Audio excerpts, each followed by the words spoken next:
I realize how quickly the months are going when we seem to be getting around to our brunch with friends so quickly. So I'm very excited for this month. It's lovely to see all of you and see some new faces on here. I will start the formalities, as formal as we get, by letting people know I am actually in my office today. So I'm in Gundawindi on Bigham Country. This sounds really naff, but like Elise is who I want to be when I grow up, except I think I'm about 10 years older than her. So that's not weird for her at all. But I am really looking forward, Elise, to the conversation that we get to have with you today for a whole lot of different reasons. But we've had lots of fun presenting together on panels. We've done some podcasts together. There's all sorts of ways in which we've crossed paths, and I'm forever grateful for that and really excited for the chats that we'll be able to have today. So please, everybody, make sure we have got questions, thoughts, keen to see what got you in the room with Elise today, what you want to get out of it. In terms of, for those of you where this is your first brunch with friends, and I know a few of you join us regularly, so it's lovely to see all of those regular faces. I'm going to actually pop you all into breakout rooms in a minute just to be able to meet somebody new, have a chat to them, work out where they are, what they do, where they're from. The purpose of the connection table is to bring regional leaders to decision-making tables across government, industry, and community. And that's all about how we make sure that those of us that live in the regions are really connected and know what's happening and know who's doing what, so that we can be promoting each other onto opportunities, whether it's around advocacy and governance and board roles, or whether it's around speaking and opportunities to be able to really, put forward our messages around the regions. So it's lovely to see everybody here today. So when we'll pop into our chats, we'll have some breakout rooms and have some conversations there for about 8 minutes. And then I'm going to bring us all back. We'll have a chat to Elise and we'll go from there. But this is open conversation. Use the chat bar. Everybody's going to pop hands up. We are going to record when we come back and talk with Elise as a group. And that'll just go into the connection table. So this event is for people who might not be members, but then it will go and live in the connection table platform, which is where all of the members can have a look at that afterwards. So that sounds really good. We've got Angeline was a friend, a brunch with friends last month, I think, or maybe the month before. Claire's doing one of our professional development. Claire Quigley's doing one of our professional developments in a couple of weeks. So we'll do some of that sort of stuff later, but I want to make sure we've got the most chance to chat with Elise. So I'm going to stop recording. Hopefully you had a chance to meet a new face or say hello to a familiar face. Good chance for us all just to get a bit of a feel of who's here. I would love if people don't mind popping in the chat what got them here today. What was it? Is it that you've got a free hour? Is there something you're hoping Elise particularly talks about? But if you wouldn't mind popping in the chat what got you to brunch with friends today, that would be really helpful for us to know going forward with all of the various activities and professional development we're always trying to pull together. So I would really appreciate if people don't mind doing that. That would be great. Now, Elise, my friend, I'm going to get you to take yourself off mute, please. As I mentioned, you and I have crossed paths a few times, which has been fabulous, but I'm always keen. Are you able to set the scene for people who are on the call with us today around, a few of you will have heard where you're at now, but a little bit about your background and also where you live now, and then let's kick into all the fun stuff you do through work. Yeah, of course. And it's so lovely to see you all. Thanks so much for turning up to this. If I could be eating my lunch while doing this, I would. But I think that having a conversation is better. So thank you for making this time. But also feel free to eat your lunch and don't worry about me. I'm not going to be offended if you're doing that. So I'm joining from Bynalong. This is Ngunnawal Ngambri kind of country, about 100 k's north of Canberra. We're a small sheep and wheat farming community, about 500 people. And my journey to here and the work that I currently do, which sits across research and entrepreneurship, I think, let me see, really my journey here, gosh, that's a big question. I suppose for the last, so in my final year of high school, I acquired a bilateral hand disability, which meant I couldn't finish my schooling assessments and all of that. And it kind of came to this critical moment for me of what do I actually want to do in life and what is the impact I want to have? And also I don't want to be sad and miserable in my situation, because I felt like my future had maybe been a little bit derailed from where I thought I'd go. As a consequence, I started to really delve into and lean into work that inspired me, interested me, and engaged me. And after a series of kind of events, I ended up convincing my partner to build a tiny home, 2x2 meter, on the back of a box trailer, and travel around Australia whilst doing my PhD and creating a new business with my sister. And I embarked on doing this, and for probably the last 5 to 7 years, every year we've kind of traveled, taken anywhere between 6 months and a month to travel and work in really diverse and remote parts of Australia. So, for a long time, every August we were out working on Australia's biggest freehold property in the Northern Territory, big old camel and cattle station. Working around feral horse management and stuff that was like completely outside of my actual research and practice. But it really instilled with me this understanding and kind of excitement that across Australia, whether you go, 10 kilometres, 100 kilometres, 1,000 kilometres down the road, everyone's norm looks slightly different. And I found that really freeing for my personal self and my life and the life I could create, but also really exciting in terms of the types of challenges that communities were facing were often quite similar. But I loved the fact that local adaptation and local solutions was quite different. So my research now, I work around gender equality. I work with Julia Gillard in her institute, Global Institute for Women's Leadership. And I do work around climate change, space policy, international affairs, but also connecting with entrepreneurs and kind of change makers across rural Australia. So I guess that's a potted summary, Julia, but we can kind of dig into anything more as comes up. Also, everybody can see why I want to be Elise when I grow up, right? Yeah, there's some cool stuff, and there's some awesome comments in the chat already around some people have been following your work, Elise, and were keen to have a chance to be in a room with you, virtual or otherwise. I maybe know a little bit more about some of what you're doing because of some of the work that we've done.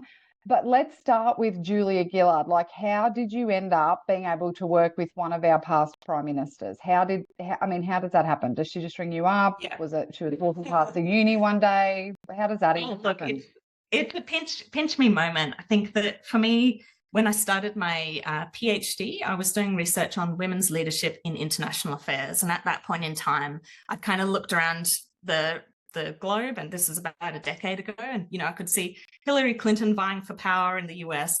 I could see Angela Merkel in Europe. I could see Julie Bishop fighting for power and resources at home.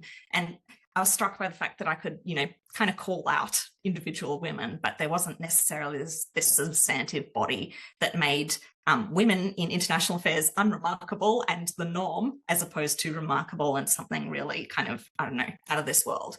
So as part of that research, I was trying to understand, okay, well, how did these women get to these really important roles where they represent the face of the nation? Kind of what are their life paths? What did they have to navigate in terms of some of those big institutional barriers? But also what makes it possible, and kind of what can we be doing in the future to really support those leaders, whether that's like, formal leaders, prime ministers and, diplomats and defence folk and, those real high level leaders, or whether it's kind of our informal leaders who are out there every day representing Australia through business and other platforms. So I was a bit ambitious, and the naivety of being young and a student and all those sorts of things. I wrote to Julia through her website, and I just said, hey, I'm doing this research. Help me, I'm poor and young, kind of that, like, I want to do this first study of that kind of what it takes as a woman to represent our nation, and who actually gets to decide these things anyway, like, all those kinds of factors. And I was very lucky. She wrote back and she said, yes, I'm happy to be interviewed. And so I made time to go down and interview her in Adelaide. And I was just really struck by how warm she was, regardless of your politics. I think I thought I was meeting a person here who really wanted to assist and who wanted to share their wisdom. And so at the time, I kind of thought like, wow, wouldn't it be amazing to kind of work with her? And seeing some of her colleagues around the office, I thought, yeah, they've got a pretty good job. And so when I finished my PhD a few years later, and academia's in dire straits, you might have noticed. And so my contract was coming to an end at Griffith University, and I saw this job advertisement, and it was for the director of this new institute, the Global Institute for Women's Leadership that Julia was heading up. And I thought, it's for a professor. It's too far in the future. But a few months later, they advertised for a role that would suit me, which was a postdoc fellowship.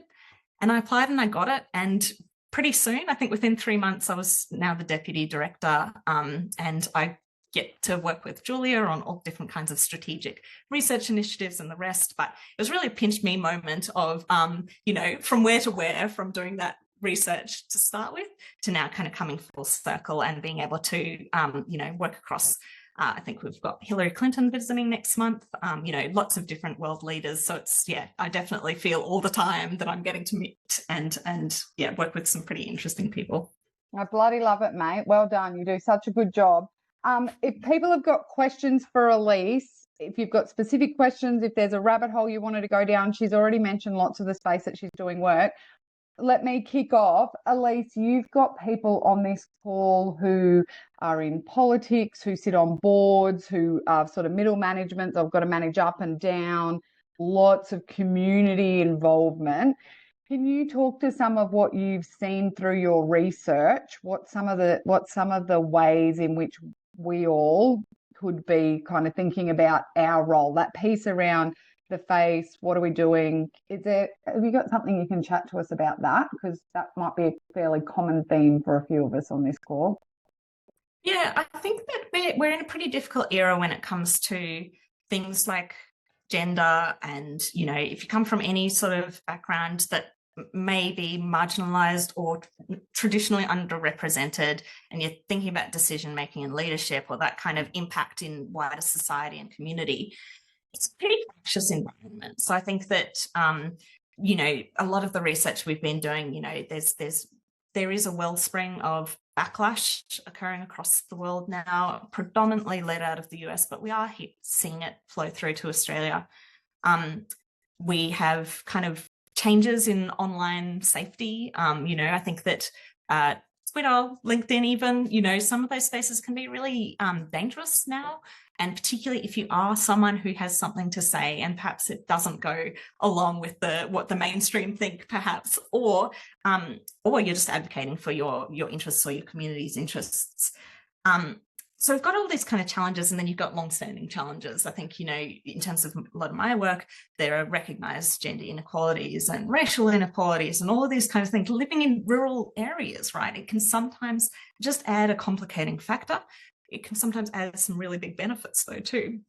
And so I guess in some spaces, I see a bit of despair right now. And I think there's a few things that I kind of take to heart in terms of what could maybe bolster us. So on the backlash front and that kind of pushback, the good news is that research shows that often you get this really strong backlash and resistance right at a point in time where actually we're making quite a lot of progress.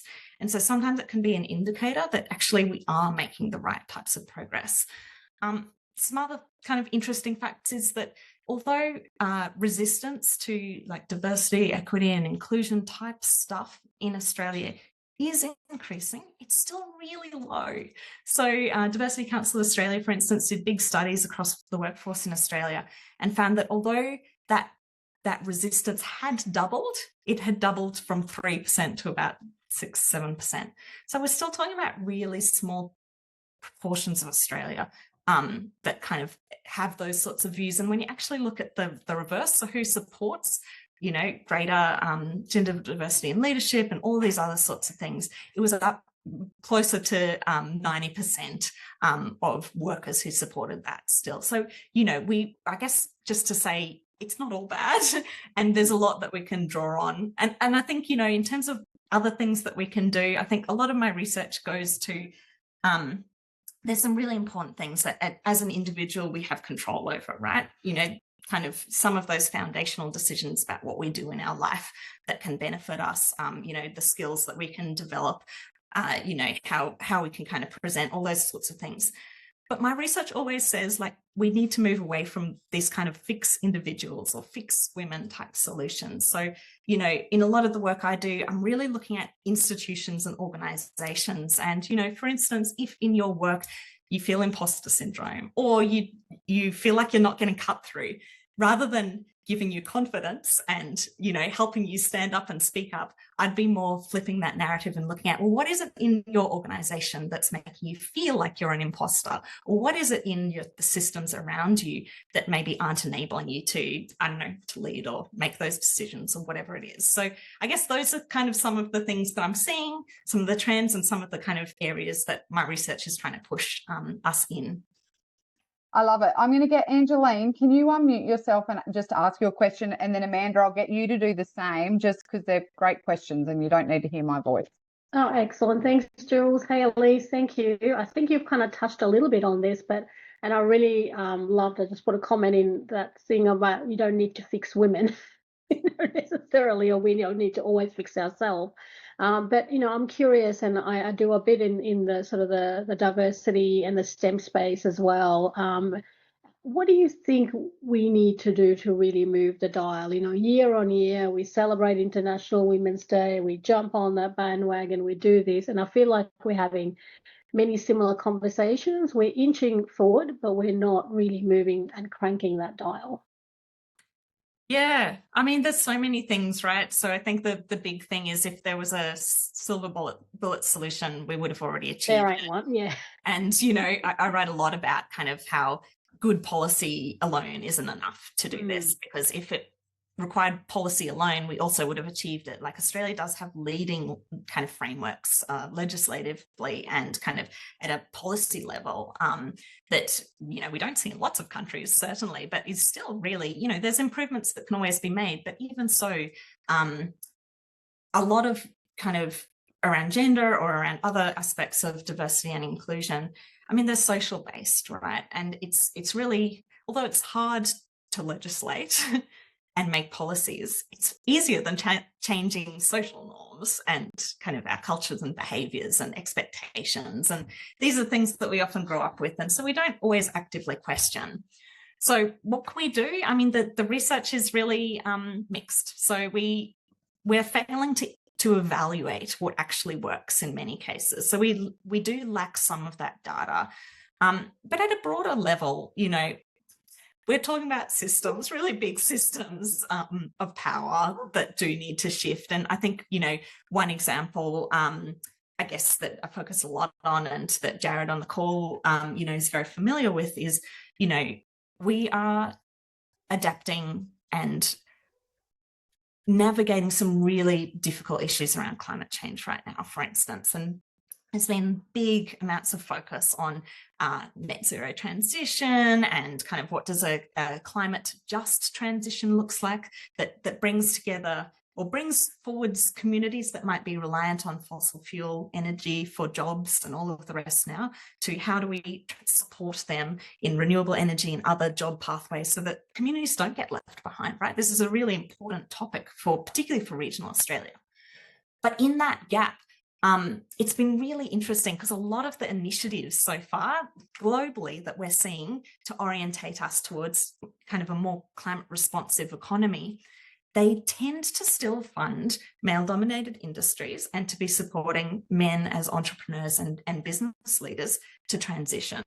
And so that would be a really good example where we're not fundamentally transforming systems that could actually be helping us to reduce our climate footprint and kind of increasing our social cohesion and opportunities and prosperity.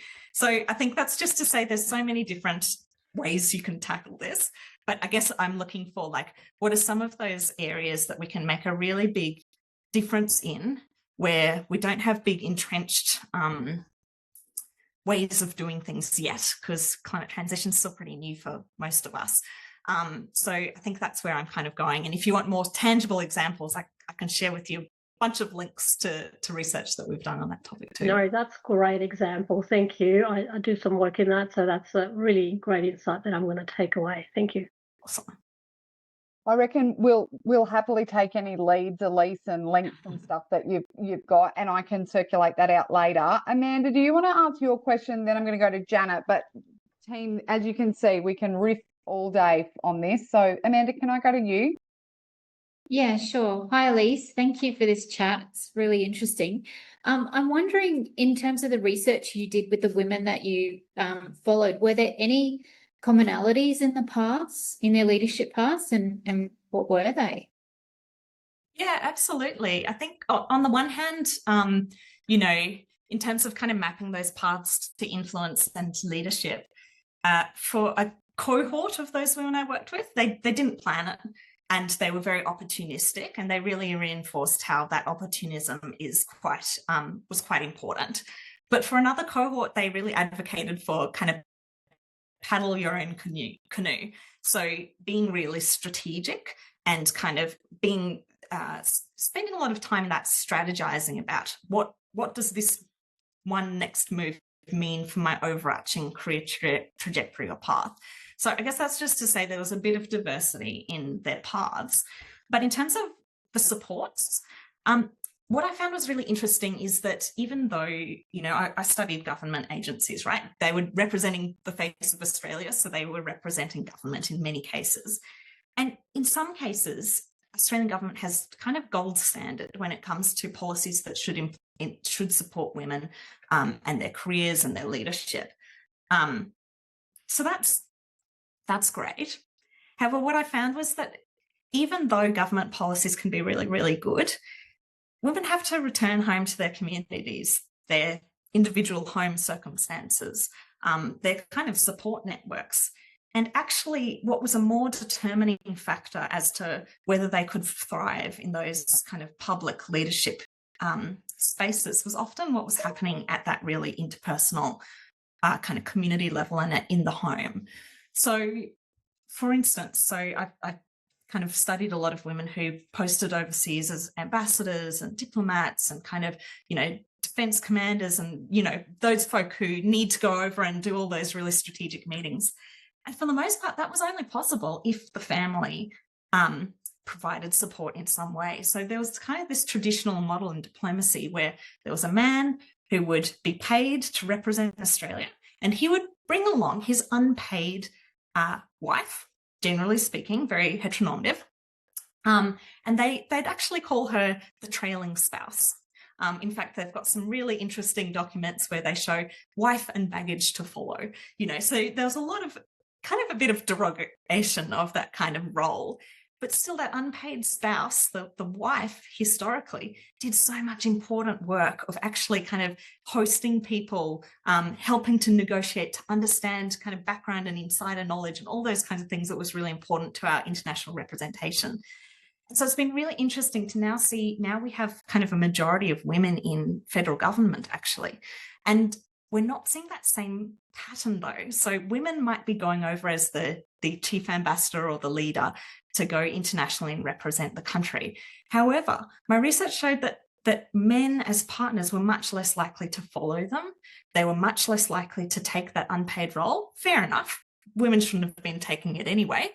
But it was much more likely that kind of women had to go overseas. They had to be the face of Australia. They had to raise the children. They had to do all these other sorts of things. And that was only possible if they had kind of mothers-in-law often or wider family support, or husbands who chose to take the back step and raise the family and step out of their career to support that. So I found that was a really interesting dynamic. And certainly there's lots of similarities along that. And lots of others have written about that kind of, trend, the wife drought. There's lots of other books on that. So I thought that was quite an interesting insight. Thank you so much. I just popped some stuff in there. So when Jo Palmer moved to Singapore, she started a trailing spouse podcast. So what are the stories, who's done what? And she had some blokes on there who were exactly to that point. I just popped the link in the chat. Janet, you've got a really practical question there, which is where a lot of us kind of live in some of our roles. Can I get you to set that scene for Elise? Sure, and I kind of feel selfish asking this question because it's really specific to me, but It's not specific to you. There's lots of us on here for that one. It's a good one. I do and have worked in a very male-oriented industries and regions, I guess. I'm working with a board currently. We have 9 directors, 6 males, 3 females, and that is very much probably indicative of the number of females, representative of the number of females, males that work in that industry. We have a lot of young people on our board, which is fantastic. Six board members under 35. And I guess we're very conscious of trying to make sure that I've said that women feel welcome and valued, but also that these young people are constantly feeling like this is a place where they have an opportunity to build leadership skills and will be welcome and valued. But we are, like lots of pale, stale, male-based organisations, we're wondering, how do you do this? What are a couple of key things you can put in place to make sure? Because it's a whole new frontier for a lot of these people. Yeah, absolutely. And thanks so much for the question. I think one of the things to start with is that as soon as we focus exclusively on representation, we kind of miss the broader picture. So there's often a really big focus to get diversity, but forget the inclusion part and the belonging part. And kind of, a lot of studies on organizations, including in board positions, shows that it's not enough just to be there. You also have to basically have power. You've got to have resources. You've got to be able to make strategic decisions to have your voice heard. These are all cultural things. So, for instance, I think that, it was Barack Obama, I think, who, when he was in power, he really wanted to have this gender equal kind of key leadership team. You could call it a board situation. And so he had a very diverse leadership team who kind of helped him and was advising him. But it was really interesting what they found, what he found initially was actually people, whenever women would try to speak up and have their voices heard, they would get talked over. And then it was the classic, the bloke down the end would repeat the comment and everyone would be like, oh yeah, great job, mate. Yeah, we should absolutely do that. And so what the women started to do in that situation was every time they got talked over, they would say, hold on, John, actually, I don't think that Sally was finished talking. Or as soon as, Rebecca would say something, put forward that idea. And, let's say, I don't know, Peter would kind of take that up and kind of claim it and restate it and get all the kudos. They would say, oh, actually, do you know what, Peter, I think that Rebecca just said that. And so just calling that out. And then what they actually found was it wasn't just the women who was doing that. After they started doing that, the men started doing that too. And so it was kind of changing the culture. And it's that culture piece that you can't just create policies for. Policies help. They create an architecture, but it's practices that reinforce whether you feel included and whether you feel like you have voice or agency or power within an actual decision-making organisation. And so when we look at kind of any male-dominated field, and there's plenty in the STEM sector, for instance, that are quite male-dominated, often in some areas, it's not just that women aren't there, they're often there, or other traditionally underrepresented groups. They're often there, but the attrition rate is often higher because they don't feel like this is a place where I have a future growth opportunity or where I'm valued. And those things really matter for the retention. Mm-hmm. So I would suggest that that's somewhere that you really focus on and and whether you understand what the board is going through would be another point. So we always say take an evidence-based approach to this, right? And part of this is maybe it's upskilling your board, but it's also understanding where they're at currently. And so it's a whole bit of work, but I guess that's where I'd be saying is there's a lot that you can do, but culture is really, really important. Get your policies right, but really reinforce it with the culture. Great answer. Thank you. Yeah, but even that link around, policy's not the thing. We need the practices to go with it. It's such a great line. Team, what other questions have we got? Elise, the one I'm going to ask you while others are popping things in chat is a little bit around, like, what's the research you're working on at the moment? And is there any way that this group that covers a fair chunk of Eastern Australia and a smattering of the rest, is there anything we can do to be supporting you? So what's some of the stuff? You mentioned the climate work, if there's other, and how we could support you. Yeah, absolutely. I mean, I'll put it in the chat, but there's a way to join Jules' mailing list so that you can stay up to date with some of our events, podcasts and research. So that's a good way to kind of provide input or to turn up to some of our events. We try to do at least an event with Julia each year, for instance, which can be a really great opportunity if you haven't seen her live before. But in terms of other things, I think that one thing that I've got on the horizon, so next month, I've just finished a big partnership with the Wiyani Thungani First Nations Gender Justice Institute, our institute, and CSIRO. And basically, this is in response to the fact that in Australia, in 2024, women-owned enterprises received 2% of all funding that went to startups. This was down from a record high of 3% in 2023. Now, we have major issues. So we are trying to tackle this issue around entrepreneurship, startups, research commercialization, basically so that it doesn't repeat that, those statistics firstly, but also so that it taps into a much more kind of inclusive innovation ecosystem. We'll be launching a playbook and a roadmap for firstly, for kind of researchers, entrepreneurs and innovators, for incubators, accelerators and other programs that support innovators, and also for venture capitalists, policymakers, philanthropists. And we're going to be launching that at the KCA conference, the Knowledge Commercialization Australia conference in Adelaide next month. And we'll be sharing those resources far and wide. We would love to see their take up as it comes. So I think Angeline's had to jump off now, Elise, but she's going to be at that event speaking. They asked me to speak on a panel and I couldn't get there. So Angeline sits on the AEA board with me. And so she's jumping onto one of the panels on one of the days. So perfect. Yeah, I can do all of the things, but until somebody sets me up a time machine that gets me from Gundawindi to all of these places and back again so I can then do the next thing, it ain't going to happen. But Angeline will no doubt track you down and introduce herself. She's going to be there. That sounds great. I think, did Charlie have your hand up? Charlie, go for it. Sorry. No, that's all right. I'm loving your passion and your commitment, but this can be a space that, it takes a lot of energy and it can feel like you're not having impact, particularly every time they release a whole new bunch of statistics. It feels like we're not shifting the dial. How do you look after yourself in that?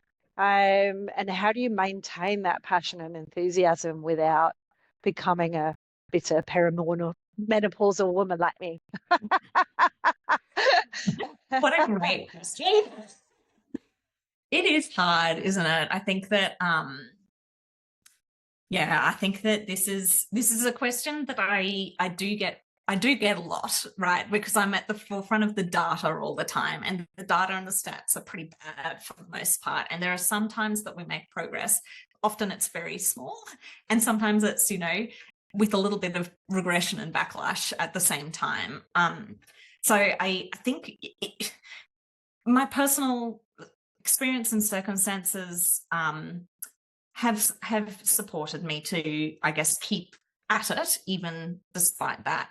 I think one thing that I will be immensely thankful for is, I guess, my personal situation. So I think that it is very hard to both research gender inequality and to experience it all the time in your personal life. I think that can really intersect to create a really toxic kind of environment where you can't ever switch off. And I think I'm very grateful you know, I have a wife, and we do really try to model as much as possible kind of what does a sharing partnership look like, which can be possible for all different partnerships. So I feel I'm glad I have my wife, but it can be happening in every different partnership. But I think that has to, like, at a personal level, I think that's really important, because that is where we go to recharge. And I think that to kind of be able to take on the next day and the next challenge and the rest, you need to have some aspect of your life, whether it is work or whether it is home. And it might be one or it might be the other. I do recognize that. That is your reprieve. So I think that crafting that, and if you don't have it in your home life, trying to craft some space in your work that maybe has that space. I think that this is a real, I guess, factor, because there's a lot of unpleasant trends and dynamics happening in people's personal lives as well. So that helps me for sure. I think that secondly, the people that I work with is also really important. So I'm very fortunate to have a really wonderful team who we try to role model what does a kind of a gender equal type work environment look like. So it's very well recognized that this 9-to-5 working model that we have got set up was really designed for a period in which men were primarily the workers in the paid economy, supported by someone, typically their wife at home, to do unpaid labor and work, kind of domestic work, to keep the home running, you know, cooking, all the other things, cleaning, etc.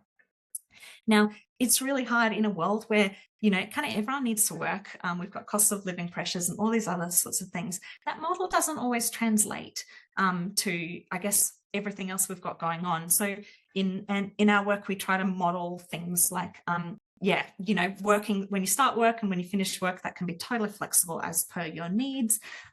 You know, remote work first, absolutely, if you need it. Connection where you need it. You know, I think all of those other kind of supportive factors is really important. And I think aside from that too, is a balance. You know, if you're really soaked in all the bad things that are happening, but you don't get the balance of all the good things that are happening, I think that we can also kind of lose a little bit of that hope. So I think that there is a lot of progress that is being made, and there are some really inspiring, I mean, I'm full of, you know, in this chat, we're full of kind of a group of inspiring people doing really amazing things. And I think being able to tap into that and learn from others at that level is also part of what kind of keeps me going too.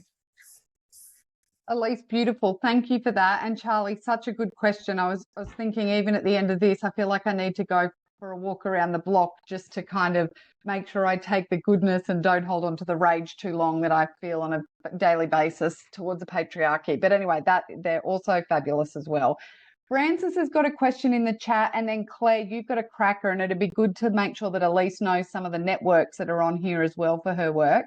Francis, are you happy to unmute? I can't find you on my Brady Bunch screen, but are you happy to unmute and share your question?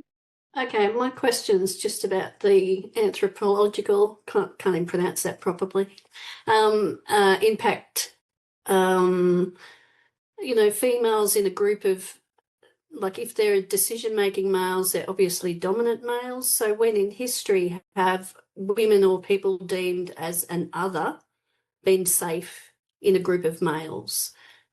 So what sort of impact you're talking about, or people are asking what things can make, you know, more gender equality, so people have to feel safe in that space. But in history, when has those deemed other been safe in this space? I don't know if it's happened before. So it's a really, yeah, it's a really good question. I think, you know, that's I haven't done really deep research on this, so but I guess just to tap into what you've already identified, that safety aspect is incredibly important. Like we already know that, right? Like if you don't feel safe, you can barely contribute in any, you know, substantive way, because that personal safety element is just, it is so important to our existence fundamentally.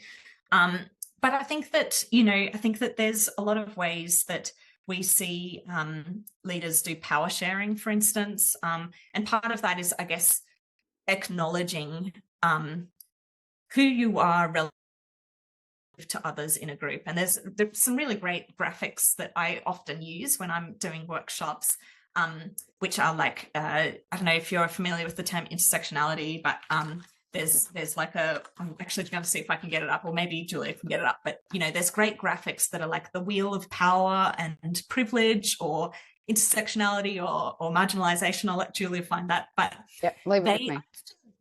Use tools like that graphically in groups, because it basically, what it describes is around the outside, it has lots of different factors. It might be gender or sexuality or ethnicity or skin color, or whether you own a home or not, or, you know, all these sorts of factors. And basically, there's some of those factors that are correlated with having less power in society in most circumstances. And then right in the center, there's some of those demographic factors that are more correlated with having more power. And what I like about it is that anyone who looks at this graphic can identify where they sit. So, you know, you can think, oh, okay, so I don't know, I'm a woman, I identify as queer. I live in rural Australia. You know, I'm young. I come from a background that is, I guess I'm at fifth generation Australia, you know, all these sorts of things. And you can kind of go through and kind of look at this sort of wheel of power and privilege and everything. And for those who are in a position of quite high privilege, it can help unpack, oh, okay, that is interesting to see it so laid out. This is where I sit, versus those who maybe don't. And that's, and the other point is, it also points out that absolutely everyone has challenges in life, no matter your background, no matter if you're the most privileged person. But it's kind of like building empathy. So yeah, I think that second link that Julia's just put in the chat is one that I find quite helpful, and it's really just a way to, I don't know, reflect. But I think that having that reflection built in whenever I'm working in groups, that's a really good way to start. And not everyone's going to get on board. However, it can start to equalize or make people aware of the power differentials in the room, which can then go into creating a safe environment. And I think the other thing is, you know, I've run a lot of incubator accelerator workshops with young people all across Australia and Southeast Asia. And intentionality also matters. So we would always start our sessions, no matter with who was in the room, kind of going through, this is what we value. Here are some principles that are really important to us. And here are what you can do if you don't feel safe in these environments or circumstances. And it might sound really simple, but the act of doing that sets intentionality within groups. And it also helps give buy-in to a group to create a shared space of understanding that I found really, really helpful. Claire, can I go to you? And I'm just conscious of time, so I'm going to start wrapping us up. So if anybody's got anything they want to put to Elise or ask her, now's the time. But Claire, can I throw to you? Are you happy to unmute and share your question? You're muted at the moment, though.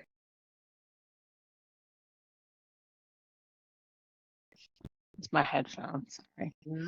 Hi, Elise. Can you hear me okay? I can hear you. Oh, awesome. Hi. Thank you so much. I'm loving this. Thank you. So I've so many questions for you, but the one I'm going to hone in on right now, I guess, is one thing I'm noticing is this, you know, we've got to get everyone back to the office, or we need at least 3 days in the office, and people, particularly women, and particularly regional remote, are really struggling to make this work, right? But there's this sense of no, this is just what we need to do. And I'm even seeing organizations which are led by female CEOs also, you know, completely supporting this policy. And I wonder, have you been doing any research, or is there anywhere you can kind of guide to go, hey, yes, you know, it's understandable that you want this. However, research is showing hybrid/remote working is still highly productive, and or, you know, it creates better outcomes for all. Just to balance the conversation, because there tends to be, I would love to be able to pull something out of my back pocket when this conversation comes up in the meeting rooms. Yeah, I mean, a really good example is one of the reasons why the Liberal government has been attributed to have, or LNP has been attributed to have lost the last election was this exact topic. So after they announced, well, there's lots of reasons, right? But one of the ones that they have been able to trace back was a change in sentiment after they announced the kind of compulsory back to the office requirements for government. But a lot of the private sector also was then worried that, oh, well, if government's doing that, well, my business is going to make me do the same thing. And what we saw was a quite sharp turn in voter preferences just from that across all genders. So at one level that there is kind of attribution, and you can see from like an Australian study, if you will, that's an Australian study, right? A live experiment study that has shown that actually worker preference is that they would like that flexibility. The research, there's lots of research out there. So, you know, on the kind of research front, there's some really great resources that you can draw on, and I'm happy to share them with Julia later about kind of that impact and effectiveness. But another thing is to be really specific. So I would also be looking at your organization and talking with your organization about the purpose that they are seeking to achieve through that policy. Because what we've kind of seen is that in-person work can be really helpful for team building and for kind of building those social and relational networks. So if there is a requirement to work in the office, that time actually should be used for team building and relationship building, not for regular meetings, not for doing work per se. So there's actually a really specific role that in-person engagement plays for us as human beings, but not much of it, depending on your industry, not much of it is actually to do with the work per se. So sometimes maybe brainstorming is easier in those circumstances, but other than that, a lot of that work is actually often better enabled from home, and meetings certainly better enabled from home. So it's really about honing in on what is the purpose, and are we aligned in that purpose, and really making strategic use of what in-person versus kind of work from home or remote work involves. Amazing. Thank you. Elise, there's a few people that are needing to pop out, but safe to say you've got a lot of fans in the room now, which is not surprising. I have also popped your website link in the chat because people might want more of you in their lives. But I am conscious, are there any kind of comments, questions? Elise, is there anything, again, that we can help you with? You've given us a few examples. Jared, thank you. I'm conscious you've really helped us with our diversity today to have a fella on the call. Super appreciated. But yeah, I just want to make sure we get every last little bit out of this conversation with Elise. Yeah, I mean, I put in the chat, link to our website too. So if you are interested in keeping up to date with the research, or to see what events we've got on, or just about the podcast, you can subscribe to our mailing list, and that's a really good way to stay in touch. But I would be so delighted. You can find me on LinkedIn very easily. I do share calls for research there, and I do share research findings and any tools and things that we've been developing that is quite usable. So that's one thing. But the other thing is that we at Jewel exist to support policy and practice, and we are a unique academic institution in a sense, because we don't want to just sit in our offices and do the research and write for academics. And so we would so welcome if you wanted to reach out to us about anything. So we do lots of kind of guest talks like this sort of thing, but we also do like partner up to go for grants or bids. We support people who are running programs. We might come in with a little bit of here's some evidence and here's some ways to think about what you're doing.